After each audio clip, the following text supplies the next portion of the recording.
나무 묘호랭개교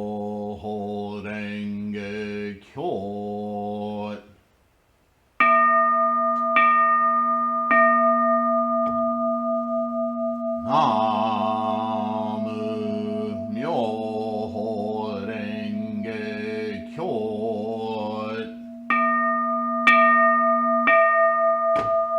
나무 묘호랭개교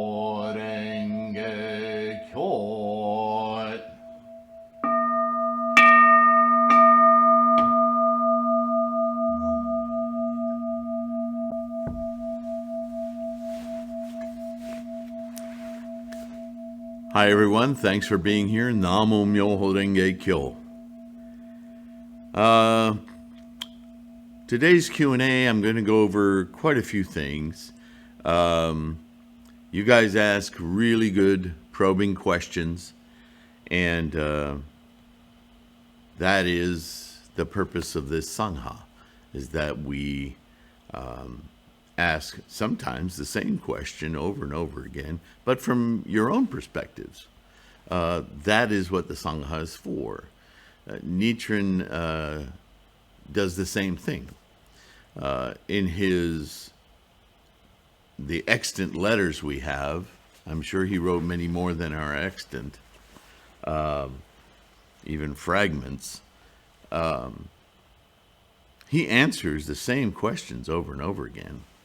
Sometimes he will answer from his own observations of the situation in Japan at the moment. A lot of times he includes histories of Japan, but almost invariably he's using chunks of Shakyamuni's teachings, earlier sutras, commentaries by bodhisattvas like Nagarjuna, a lot from Tendai, Dengyo, Miaolo, right?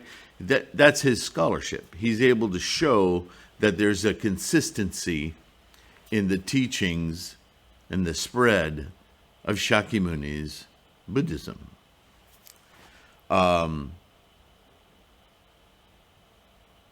Whether it's a fortunate thing or an unfortunate thing, I don't know. That could be debated. I'm stating the question before I state what I'm talking about. Apologies. But invariably, when you quote prior texts, especially in Buddhism, which is not only centuries but millennia old, the text that you quote will be in the form of the way it was taught in that day. So there's always an unraveling or unwrapping of sorts that happens in our discussion of the scholarship of Buddhism. And it's a conundrum, but that reintroduces confusion. Because what was satisfactory to the minds of 1,000 years ago, 2,000 years, 3,000 years ago, the exposure, the cultural realities, the manners of thinking about everything was far different than it is for us today. So when we try to approach, and I say we because we're all students of Buddhism, and we're all wanting to understand the significance of Buddhist thought. And a lot of times that Buddhist thought, especially as we go further and further back in history, is couched in the terminology of that day, which is irrelevant to us. Right? So we're kind of like solving a puzzle. That's how it feels, certainly. And this is why I make an effort so much in these podcasts, in this part of my practice with the Sangha, to try to, I don't want to say secularize, but I try to put a more contemporary dialogue around these ideas so that it's more relatable, so that we understand with our own minds and our own concepts and our own realities what Shakyamuni was trying to get us to learn, to teach ourselves, right? So I get like this question from Nettie. Your video is much appreciated. Many thanks. Blah, blah, blah. The realms are only in this world in our minds. However, I can ask. So she's talking about the 3,000 realms, and when I talk about those realms being, or as Tendai did and Nichiren continues to repeat, that the 3,000 realms are different aspects of our life experience that we experience and make decisions and sift through in every single moment, thought moment of our lives. It's inconceivable how many decisions and leanings and tendencies that are at work in our mind. We operate very much in a consciousness in samsara that is far removed from the information and data that we sift through and make decisions on that govern the way we see the world, right? It's very deep and intricate.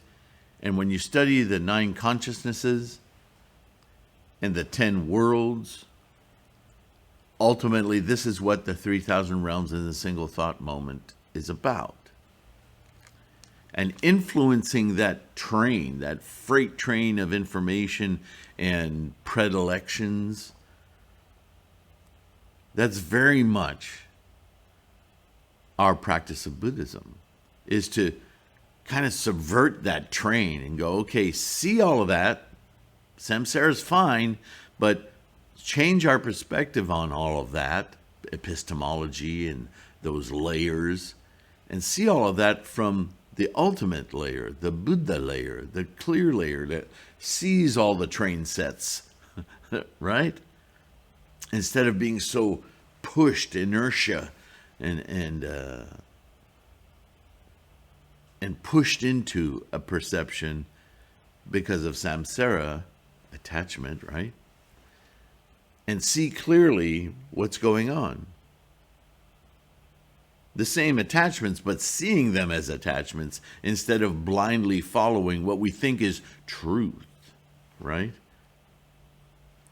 So she's addressing that, and she's saying, okay, I think I understand that, but so why is it in Nichiren that we so often read about things like Kalpas in the past and Avicii hells and those kind of things?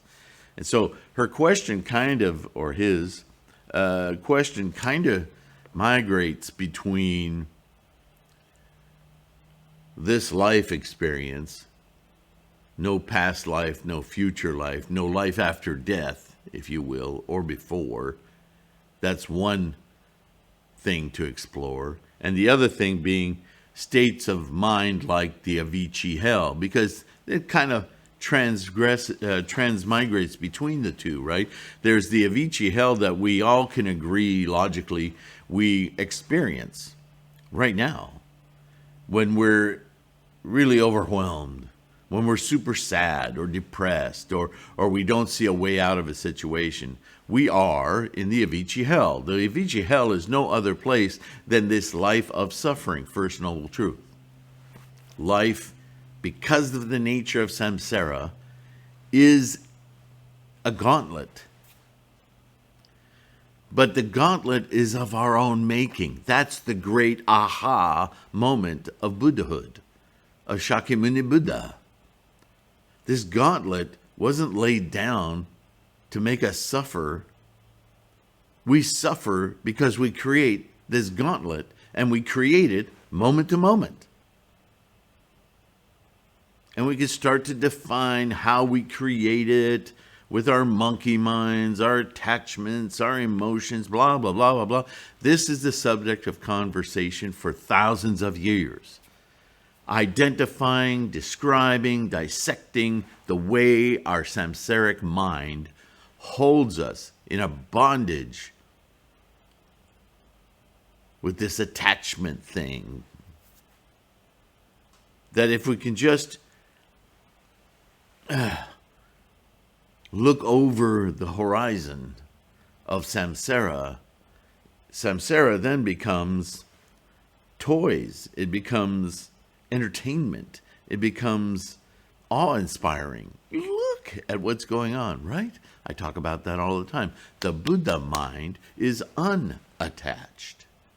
But that doesn't mean you leave the world. It doesn't mean you have to annihilate everything that is samsara. You simply need to understand that it's a mechanism of experiencing this mind, and thusly is incredibly precious. You see the difference? Now, so why does Nichiren always, almost every letter he wrote, have these elements of older sutras that talk about far distant pasts and in the next life and so on and so forth? Nichiren is simply regurgitating those old teachings. Nichiren doesn't want us to lose our connection with where this wisdom comes from, where it was built, the stories it was built upon, the expedient means, the skillful means, the storytelling that brought us to this realization. So Nichiren is just being a dutiful scholar, just like when he dates something of the certain hour of the day of the month of the year, right? He's being analytical and scholarly by saying, this isn't just my opinion here. This opinion that I have comes from da da da da da da da da.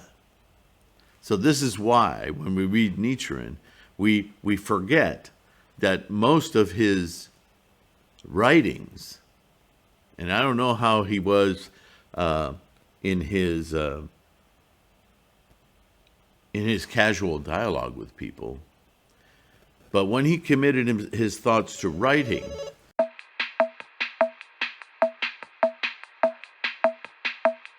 okay, so where was I? Right, so we covered the Nichiren thing. So yeah, he talks in his Go shows a lot of these same expedient means because he's referencing them for a point that he's making in his letter or his treatise. And that's why. Not because he's continuously promoting this multiple lifetimes, other than that's our experience, because we live moment to moment. So you'll remember Nichiren also talks at length about the 3,000 realms, Tendai, and I've tried to modify, and I'm taking a risk, but I'm modifying some of that translation from verbiage that makes it's too repetitive, in the sense that today, to our modern minds, when we're told that in future lifetimes, when we read that, and I think that's an effect of the bias of the translation, what is really meant is our future moments, our future life in this samsaric circle, brackets samsara, in other words. And this is just unsaid in specificity. So if you understand that as we exist in samsara, there is a cycle of birth and death, right? That birth and death cycle is within the confines of this samsaric reality, this conditioned samsaric reality. It's the only place it exists is in samsara. Outside of samsara, outside of this manifestation of sentience, this human mind, there is no such thing. And I will remind you that when this is very clear, even from the get-go, when you read very early texts of Shakyamuni's teachings, that the Buddha's death is never called death.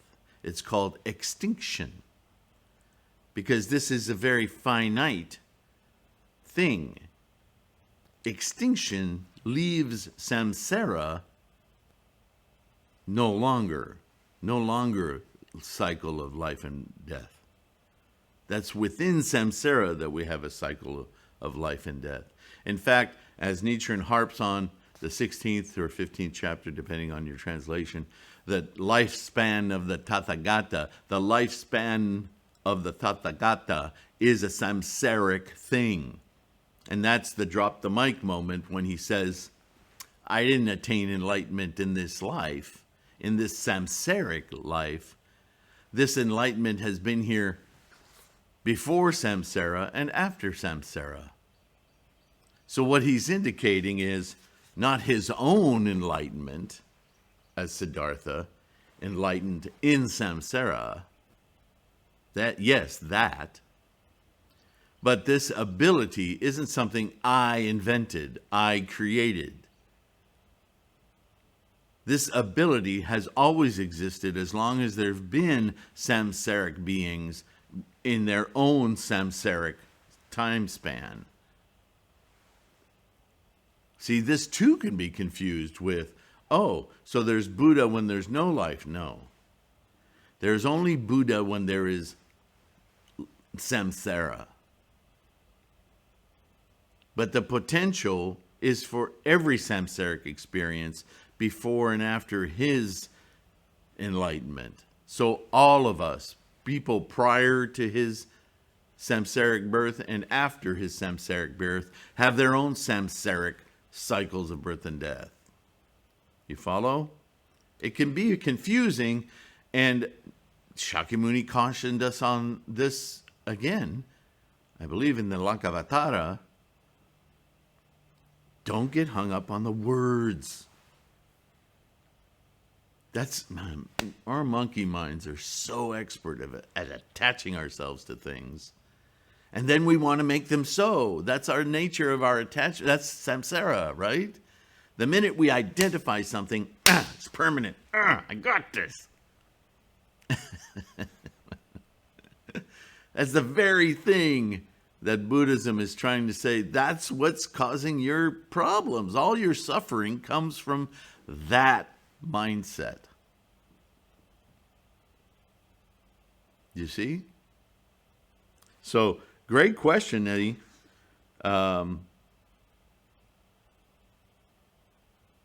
Yeah, I mean, when you see those Gosho where he's quoting a lot of texts, don't get hung up on those words. Try to understand what he's trying to teach, what he's trying to point to. Not the pointing, but what he's pointing to. Search for the meaning. Don't get hung up on the words. That's a lesson for all of us, right? All right. Next, I got a list of questions from Irene, and she's a really good student. And she brings up something I want to talk on before I hit these actual questions. Many years ago, before I built this school, before I built this building was a hope of mine that I was working toward manifesting. And my thinking then was, I've written a few books, and books are limited, always limited in their scopes. They're your thoughts and your epiphanies and your understanding of that day, that moment. It takes a while to write a book, so there's an arc of time in the book. A lot of times the book will end with insights that it didn't begin with, because that's the nature of our study and our our insights, right? But they still have value because everyone's at different stages, and it may be this book or that book that made you go further and get more curious and learn more deeply for your path to your Buddha, right? Your realization of Buddha, right? But I thought, it's kind of a tongue-in-cheek title, isn't it? Big Book of Buddhism. If it were truly a big book of Buddhism, it would be endless. I would be adding, some of you may be old enough to remember the old encyclopedias. Even Britannica every year would come up with a new volume, right? Or set of time, whatever. because your knowledge constantly expands. And even thousands of years ago, the teachings of Shakyamuni, people would give them numbers like 84,000 teachings or 180,000. I've seen different things with different estimates, to the point where some sutras will say the innumerable teachings of Shakyamuni. We get a lot of that in Buddhism. Unknowable, innumerable, so on and so forth. The reason is because each of us is a number. And so there are as many paths to Buddhism as there have been, still are, and will be human samsaric manifestations with their own cycles each of birth and death. So it's impossible to tell what word fragment, what intonation, what sentence, in which order the words are will dink, light a bulb, and you go, ah! And now a bunch of information you have shifts to this new understanding, right? Try to document every single one of those sparks. Innumerable, right? So, to write a big book of Buddhism, it's kind of a tongue-in-cheek thing. But I will tell you, my goal wasn't to be a smartass. My goal was, I want this school, this Kwun, right, which is an ancient Chinese word meaning sacred place of practice and study. So I wanted to invite people to come to this school. I still do, knowing full well that I am in a remote location in the Bible Belt of the United States, and the likelihood of me filling the room is, well, realistically, it's pretty low. I want it to be great. I want you guys to travel thousands of miles to come see me. Not really. I'm not that selfish. You are traveling thousands of miles, though, oddly enough, through the internet. So this has become my school and my Sangha. And what I've discovered, and actually writing the book kind of pushed me into this, I realized that the book could only be, I tried to make the book a framework of, bites of those 84,000 teachings. And my focus, rather than reintroducing Buddhism in all of its aspects, was to answer some core questions that are commonly misunderstood, but quickly get to how do you practice this thing independently? Because I realized that this was the path of today and the future, is that getting together in large groups in one building was going to be more and more difficult. That if true Buddhism, Shakyamuni's Lotus Sutra, was going to spread far and wide as he predicted it would, as Nichiren predicted it would, that he would be the first to set that ball in motion, that it was all of Jambudvipa, the entire population of the world, that needed to move in this direction. Well, you can't get that into one building. So how do I do that? And then along comes the internet and YouTube and podcasts. And holy crap, we have a mechanism to do it. It's just that our building is virtual. So how do I put together a handbook that's true to certain concepts of Buddhism and makes a respectful methodology for the individual to create a proper understanding of an altar, enshrinement, the elements of the altar, what these beads are about, right? That's the stuff of practice.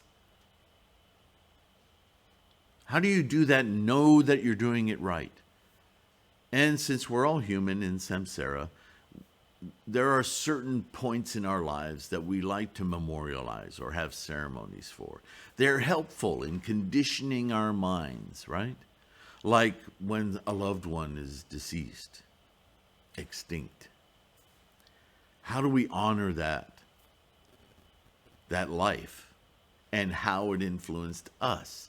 Remember, they're extinct, but their DNA, their influence, still very much alive within our experience. And so we can still honor them within the confines of our own life experience because they still exist, their influence still exists within us. How do we resolve that influence with their extinction and our ongoing honoring, edifying of that influence? That's what the ceremony for the memorial for the deceased is. It's not about altering somebody's karma outside of samsara, because there is no karma there. Karma is energy and work. There's energy, but there's no work going on out there. The work happens in samsara. I hope I'm making that clear.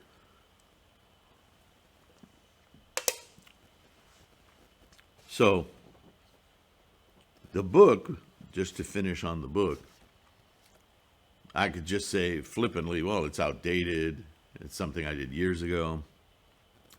But I don't think so. I think it still has great value in that it does have some basic answers to how to practice, how to set up an altar. What does life looks like? Ichinen looks like. What's the 3,000? There's each one of these, and actually Irene says it. I love this. Where she said it? Where did she say? Anyway, she mentioned. She said, "I will spare you the rabbit holes I went down trying to answer these questions." Yea, verily, because there is the conundrum in itself that each one of these sound bites, these ideas, when presented, starts sparking all kinds of questions and insights. And you could start diving down into the scholarship of Buddhahood you can nettle as far as you need to nettle in order to finally come to rest and go, I now get this, right? Sometimes just a little bit and you go, I got it. Sometimes you got to go really far down the rabbit hole to finally read something maybe by Vasubandhu and exhaustively, break your mind going, what does this mean? And then one day, I get it, right? All of us are different. Everyone's going to find our aha moments for ourselves. That's our Buddha path, right? Our Buddha wisdom required for our Guanzan, our Buddha path to Buddha-ness. So, yeah, I understand rabbit holes. But had I tried to cover every promulgation, every permutation of rabbit holes in what the title of the book, Big Book of Buddhism, suggests, I'd still be writing it. It would be so voluminous, no one would publish it, right? Okay, we're on volume 147 now. So understand, Big Book of Buddhism serves its purpose as an introduction to several rabbit holes with kind of a mindset to be aware of as you penetrate that study. And then, by the way, if you're tackling this massive repository of enlightenment in writings, in theories, set yourself up an altar. This is the reason for these different things at the altar. This is how you enshrine. This is how you practice. This is Gongyo. This is chanting. This is what this means. If you want to do a memorial, this is how you operate your practice without going super deep into each of the concepts. It's a handbook. Okay? So in that way, I hope it functions really well. And if there are problems with it, then like Irene, point them out.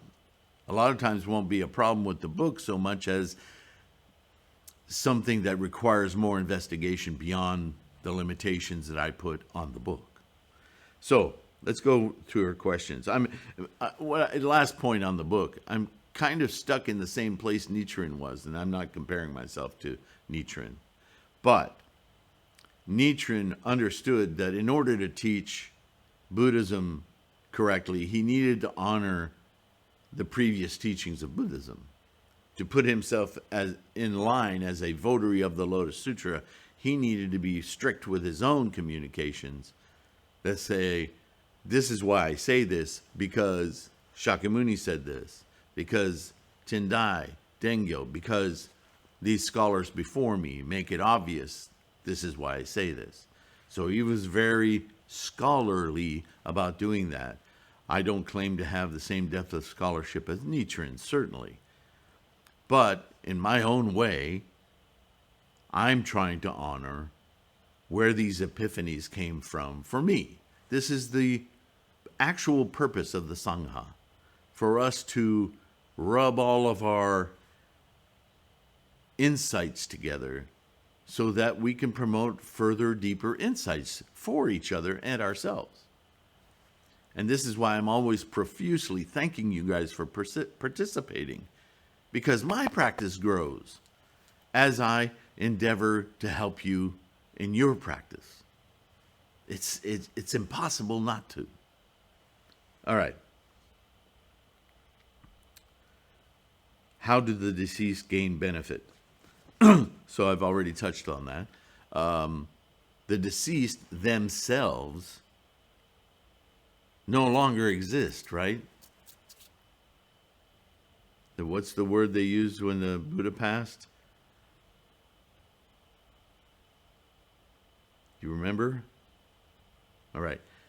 His extinction. So when a loved one or someone we know leaves samsara, look at it that way, there's no longer anything we can do for them. They can't do for them, because ultimately all we can do is influence. And if there's nothing to influence, right? However, their influence in our lives lives on within us and others. And so if we can reach through our mental conjuring of their influences, their memories that we have, to enlighten, to see the Buddha-ness in that life, we are benefiting our own Buddha-ness and those of others we still know and love in this life, right? Once again, this is a demonstration of what Nichiren would call earthly desires are enlightenment.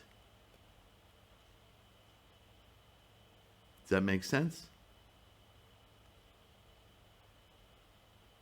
You know, my sister passed away in 1986 at age 25. It was hugely traumatic to me. And over the years, my cognitions, my profound experiences of her have diminished. And I could be very, very sad about that. But instead, what I've come to understand is that when I've had those profound moments after her extinction, without even fully understanding it, I was practicing Buddhism. I would chant, do daimoku, and as I did my prolonged daimoku, my shodai, I would see in my mind's eye visions of my sister, possible conversations I never had with her in life, but conversations I was now having with her. How is that possible? Am I communicating with an extinct spirit? No. I'm communicating with her influence and her partition of my life. And in that way, I could activate her Diane-ness. Her name was Diane. So the Diane-ness that I had in my own life experience was still alive in my mind. And I could chant with her, which I never did in my samsaric life with her. But I'm not communicating with the spirit. I'm communicating with my own mind, with my own love, with my own cherishing. And by doing that, I was performing expedient means. I was taking my desires for my sister to continue to be a communicator with me and practicing my own enlightenment. And her own enlightenment as a part of my cognition, my samsaric reality. But I wasn't affecting some bag of Diane out in the ether. The bag of Diane was in me. It was part of Sylvain. But these rituals, these ceremonies, they're very significant for us human, sentient beings in samsara. So rather than just tossing it aside as idle worship and stupidity, Buddhism says, once again, use your earthly mind, use your samsaric mind to your enlightenment, to quell your monkeys, your attachments. See, that's what was really happening. That's why I don't think of her much these days. It isn't because I don't value her episode in my samsaric life. I have tremendous praise and respect for her life. But my attachment to Diane-ness is now, it's quiet. It's something I just feel internally, and when I do think of her, it just kind of lightens me a little. There's no more stress about it. There's no more urgency about it. There's no more pain about it. The suffering has gone. How'd that happen? Namo Myoho Renge Kyo. I have quelled those formations of attachments, those monkeys, and I'm now in my Buddha-ness about it. It's simply something that contents me, that I deeply appreciate, is part of my life, continues to be, but not in an attached, painful, suffering sort of way. The memorial for the deceased helped me arrive at that. Do you follow?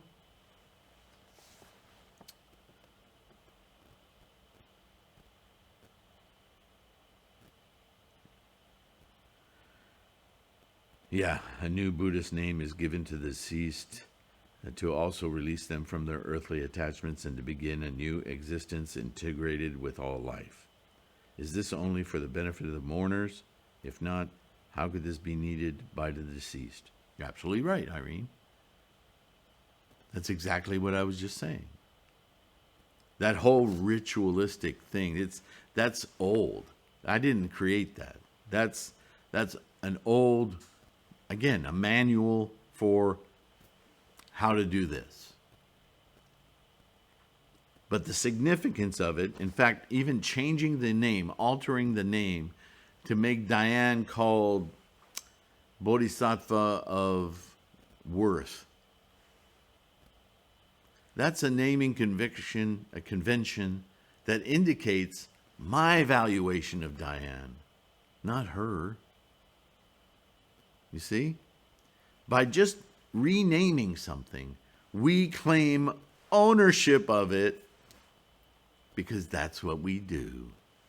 Samsara. But okay, if that's what we do, then how do we use it to a positive ends?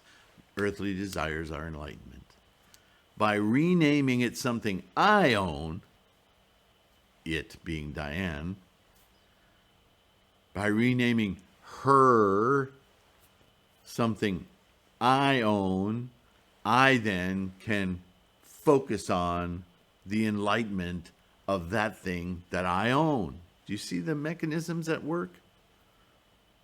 So yeah, it's for the mourners.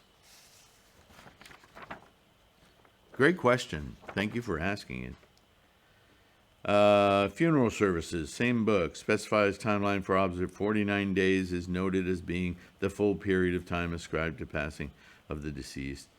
So it's hoped, again, this is just a formal device that goes way back in the history of Buddhism. But basically, The numbers have significance in many ways. There's a lot of, I don't want to, once you go down those rabbit holes, it can get mystical. And that's the wrong way to interpret this stuff. But certainly, I'm going to use an old Western adage, time heals all wounds. So what Buddhism says is, well, exactly how much time? Right? That's so human. Well, how long is this going to take? I want to be over this right now. How long is this going to take? When can I get my car back? Right? This is what we do with everything. So a structure was put into place by monks, organizations, and said, look, grieve. For the first 7 days, you're going to grieve deeply. So you need to do this much. For the next 14 days, you're going to start to ameliorate. And you can focus this much energy on that as you practice. And by the time you get to 49 days, this is almost 2 months, there should be a great weight lifted from you of this. Now, I can remember with Diane, it took me that moment that I thought I could actually tolerate being around other people again, took me like 3 months. So these numbers, they're relative markers for you to understand that grieving is a process.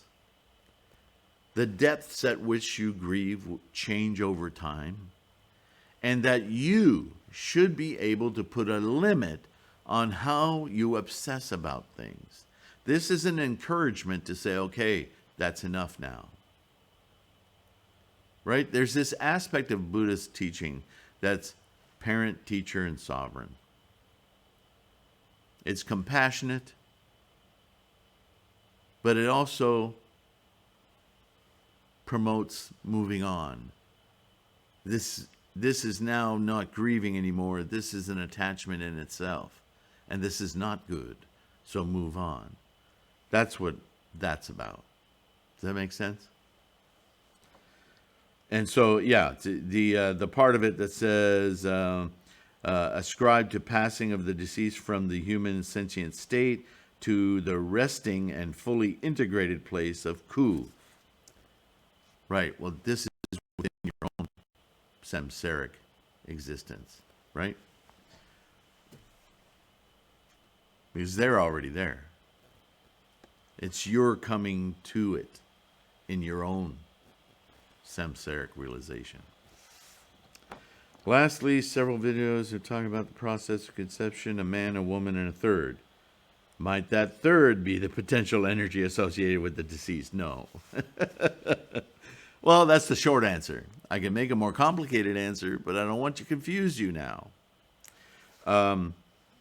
This is, again, obviously, this is very meaningful to you. So I'm not belittling it, Irene. I'm not. But this aspect of a loved one, deceased, extinct, is obviously something she picked up on a lot in the Big Book of Buddhism. So let me address that maybe a different way. You may have already resolved that with what I've already said, but I don't want to minimize your question. So let's take it apart in light of what I've already said. Birth. I've talked about birth many times. I think the world over, not just the West, we perceive of birth as the combining, integration, the interplay, the combination of a sperm and an egg, a male, a female. And the minute we start identifying like that in samsara, we limit our thinking. And I take you back to my discussions on energy and work. Energy isn't male or female. It's not identifiable. It is the requisite life process given to an action, work. Whether it's a thought, an idea, words spoken, or a physical action, all of those things start from an initiation, what Buddha called formation. Now understand what formation means. It's something we encounter a lot, but it's not always called out specifically in our practice of Namo Myoho Renge Kyo. Right? Not the monkeys themselves, but the formation of the monkeys. Where do they come from? So, that energy, pervasive, that is the life process ingrained in the universe itself. The work is my favorite word that I've made up, the combinatory thing, the thing that combines, that amalgamates to become something, from nomina to phenomena. We can dance around words all day long, right? So, sperm, egg don't necessarily produce a birth. If they did, we'd have a lot more people on the planet, right?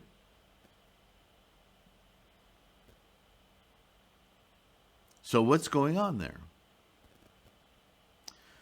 The sperm has the karmic energy of the male in this equation. The egg has the DNA, the chromosomes, the identity, the karma energy of the female. But why doesn't every single combination of them result in a birth? Because in Buddhism, we understand that there is a third entity of energy and karmic work that captures that moment of the male and the female, sees that there's a sort of there's a fit there. And this particular energy and work manifests in this sandwich, male, female, you. So that when you are born, or when you are still a zygote, you are a combination of your energy and work with the energy and work of both the others. There is a triplet that happens there. That energy and work that finds a fit, that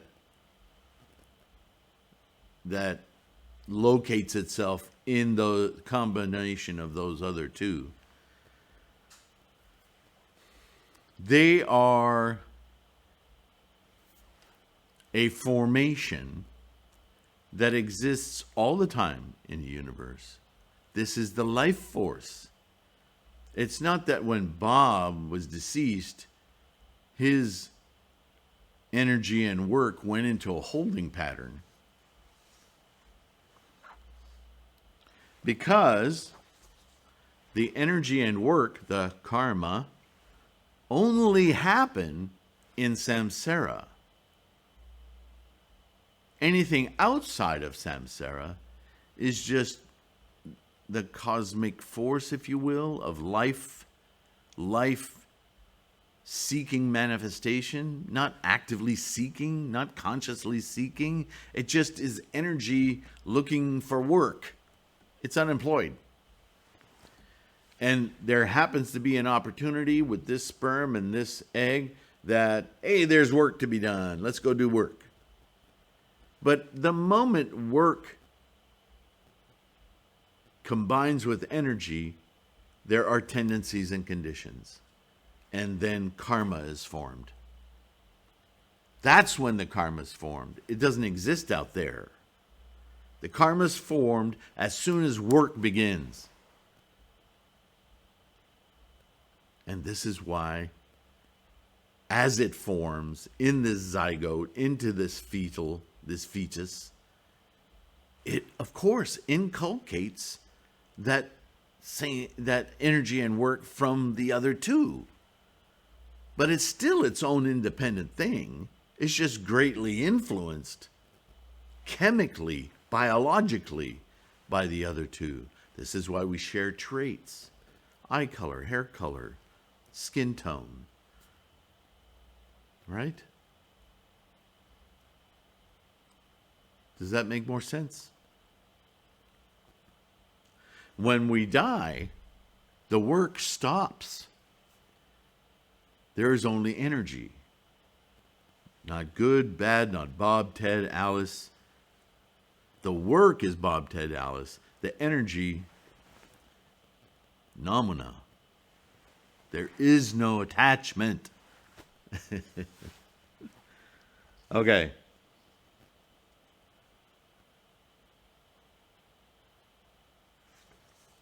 It's a well-constructed set of questions, but they really all revolve around the pain of losing someone you loved.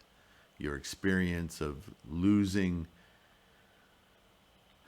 a great influence on your life.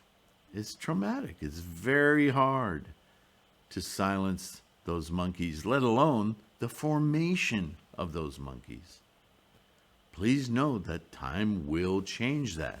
You must change that, and the way you change that is by daimoku, chanting to your mandala, enliven, invoke your Gohonzon, your perfect understanding of the Buddha's Dharma, so that you can awaken your Buddha. Doing this will release you from the bondage of that pain. And you will feel fully integrated then with that influence in your life. What could be more heartwarming, right?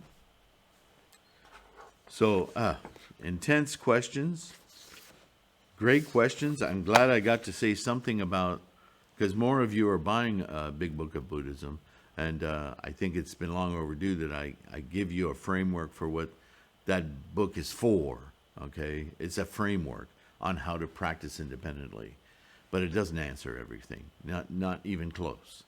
But hopefully it provides enough portals, enough tickling of ideas that it helps your practice grow, which would be my goal with the book, to help provide insights and questions and, rabbit holes. Chase them down. Ask me about them. May save you some parts, some rabbit holes. I may answer those all together for you. Hopefully I can. That's my hope, right? And that's why I'm doing this.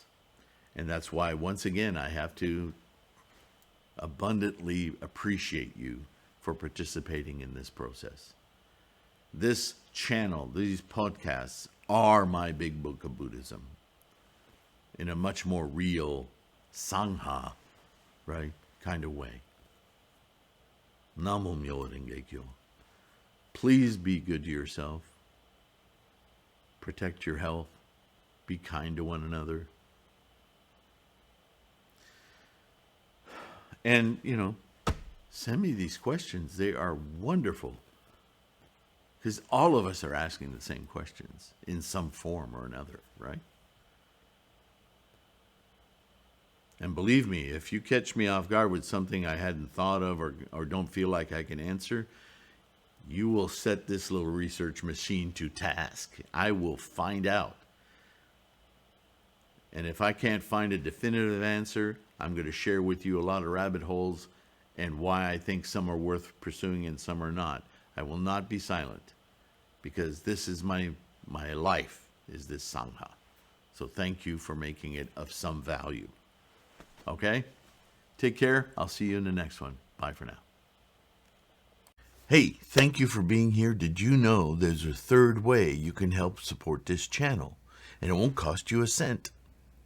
Yep. If you are not able to be a patron on Patreon or use the PayPal me at .com at Sifu Sylvain because you don't have the financial fortune to help support this channel right now, you, as I say, always support this channel by watching, but you can also help us grow so that maybe one day we can get over 10,000 subscribers and YouTube will grace us with monetization. It's not a lot, but if you can make sure you're subscribed and share a video like a simple one, just go into the search criteria and type monk and you'll have a video that'll come up that's been up for years about what is a monk. It's called monk, who, how, where, something like that. That might be a great introduction to somebody who doesn't understand what a monk is to begin with. It's a tool. Use this channel as a tool to help you with your bodhisattva practice, and share a video to somebody who you think, oh, I know somebody who'll benefit from watching this. And in that way, you can help us grow. And that's a really good way to help your practice along as well. So just wanted to drop that in on you in case that's something that you might find useful. Take care of yourself again, and I'll see you soon. Bye.